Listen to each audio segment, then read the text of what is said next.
Murume ane 40 years dzekuberekwa wekuChipinge otemwa nebhemba sare pisi diki mukufa. Mhuri yeZimbabwe, kusangana kwatiri kuita zvakare pachanel ino, chanel yeZim Witness TV, yandinodzoka nema-updates akasiyana-siyana. Uye ndinoti kana kari kekutanga kusvika pano, ingobayawo button rekusubscribe, then turn on the notification bell kuitira kuti usarasikirwe nema-updates andinodzoka nawo pano nguva nenguva.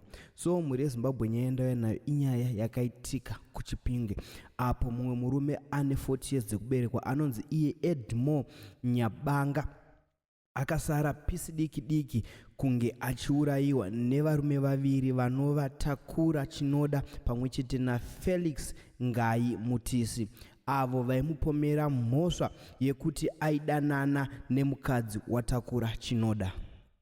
Mhuri yeZimbabwe, chinhu chandakangoona mukurarama, mukadzi wemunhu anourayisa, mukadzi wemunhu anopinzisa muguva, especially pakangoita ruma rekuti wadanana naye, zvinhu zvinova zvinokupinza muna taisireva.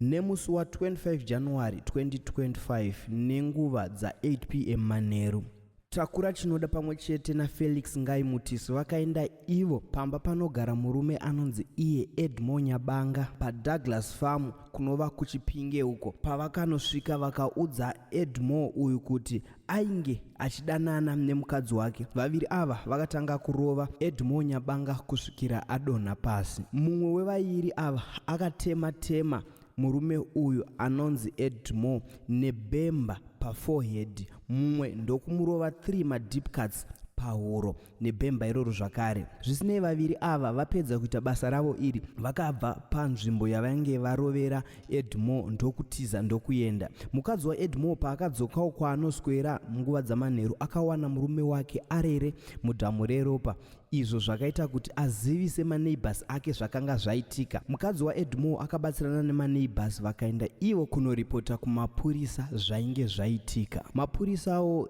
emuManicaland akakwanisa kunge achibata murume uyu anonzi Chinoda achipinzwa iye muchitokisi, uyewo bhemba rakashandiswa kurova Edmore rikatorwa zvakare. Kutaura kwatiri kuita uku, varume ava vari mumaoko emapurisa nekukuvadza kwavakaita Edmore nenyaya yekuti aidanana nemukadzi waTakura Chinoda.